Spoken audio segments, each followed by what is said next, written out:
Could they have infiltrated yet another and arguably more powerful secret organization? One equally shrouded in mystery? One perhaps right before our eyes? So sure that the señor's there. The number 503. I kept seeing it over and over again in Illuminati letters, scribbled in the margin, sometimes just signed 503. It's a numeric clue. But to what? 5? Well, that's a meaningful number to the Illuminati. There's the pentagram, Pythagoras, dozens of other examples in science. But what about 3? Didn't make sense until I thought, what if it's Roman numerals? D-I-I-I. D3. Galileo's third text. Dialogo, discorso, diagramma. In the film Angels and Demons, renowned symbologist Robert Langdon must follow a trail of hidden symbols and clues in a race against the clock. Failure will result in the death of 4 prominent cardinals, the destruction of Vatican City, and irrevocable damage to the Roman Catholic Church. A symbologist knows that any symbol has multiple meanings depending on context and culture. If he's looking at a triangle in architecture, he knows it's the strongest structure there is to man. But if he's looking at it in a religious context, it's the Father, Son, and Holy Ghost. And yet that is also a very strong thing. But just how real are the symbols suggested in the story? Is the world we live in really riddled with secret messages and clues which signify the struggle between science and faith? All secret societies have to employ codes and symbols, even just for reasons of security, so that you can recognize other members and you can pass information between members without others knowing. With those secret societies that have a more kind of spiritual or esoteric side, symbols speak to the unconscious in a way that simple words don't. You know, they're much more evocative. Pyramids, all-seeing eyes, they just speak to the unconscious. The symbol of the all-seeing eye has been associated with Freemasonry and the Illuminati for centuries.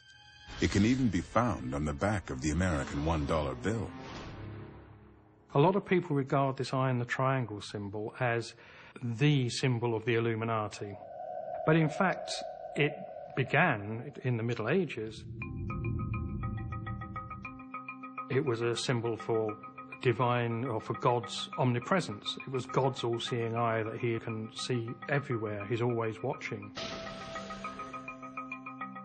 But why would this symbol, long associated with the Freemasons, be so prominently displayed on the currency of the United States?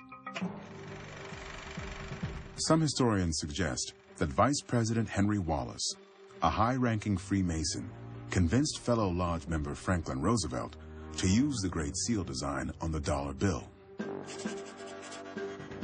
This is one of the oldest stories that we can associate with Masonic mythology. There is no concrete evidence that the eye on the back of the dollar bill is specifically a Masonic symbol. The problem is that that particular eye turns up in so many different books and pamphlets in the course of the 18th century, both Masonic and completely non-Masonic. It was such a commonplace. In the first instance, it was meant to be a symbol of God. And so it's very difficult to say that it comes specifically out of Freemasonry.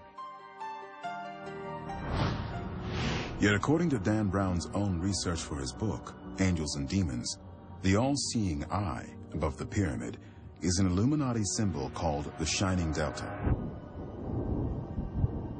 The eye allegedly signifies the Illuminati's all-seeing infiltration of powerful organizations around the world.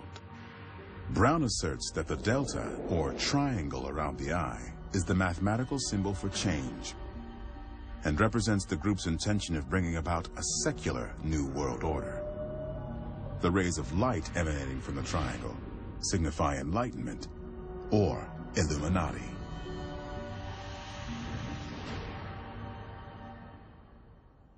One of the appeals of cryptology, which is brought out in Angels and Demons very well, is that you're kind of in a group which is separate from the outside world, because only you know the secret. And then there are the outsiders who are trying to break in.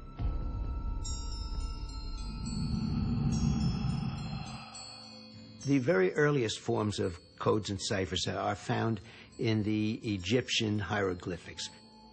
And then later on, as people began to write in alphabetical languages, alphabetical writing, people began to use writing to conceal military messages. Julius Caesar, for example, used a very simple code to conceal his messages. Others used other kind of simple codes. And it has always been in use in military forms since the very earliest days. In the 13th century, the English monk and scientist Roger Bacon sketched out 7 cipher methods, some of which were ultimately adopted by clandestine groups, such as the Illuminati. Roger Bacon was a monk in about the 1200s, and in a study of all forms of knowledge, he wrote a few paragraphs dealing with secret writing. He explained different kinds of cipher systems that might be used. Included among the cipher methods described by Bacon is a complex system of anagrams, in which letters were rearranged to disguise a document's true meaning.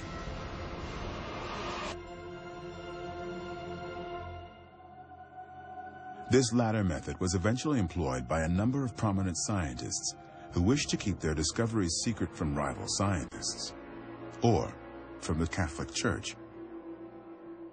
Sometimes during the Enlightenment, people would use cryptograms to conceal individual discoveries. For example, Galileo used a cryptogram to encipher the fact that he had discovered some gravitational force or about the motion of planets around the sun.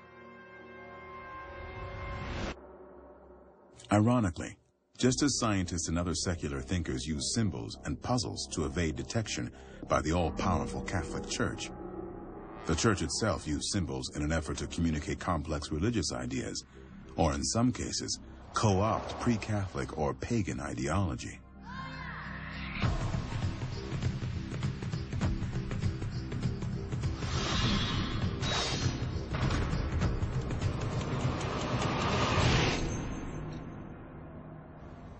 We will destroy your 4 pillars. We will brand your perfidy. Wait, stop it. Stop and sacrifice. Brand them.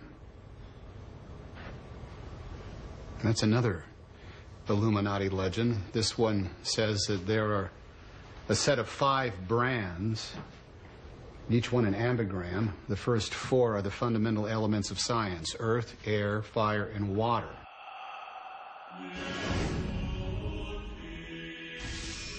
When 4 of the Church's cardinals are abducted in modern-day Rome, they are gruesomely branded with clues in the form of ambigrams. Popularized by famed artist and calligrapher John Langdon, ambigrams are words fashioned in such a way that they read exactly the same either upside down or forwards and backwards.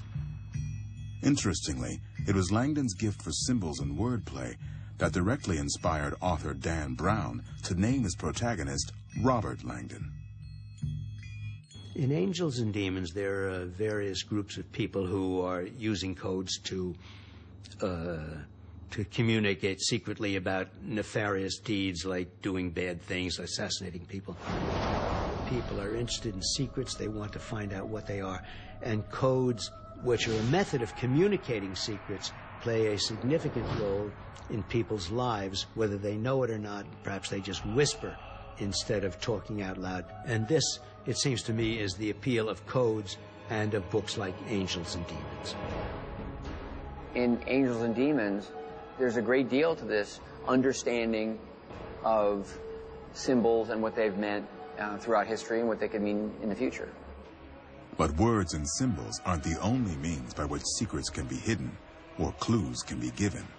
The unknown Illuminati master. Some covert and subversive messages can be hiding right in plain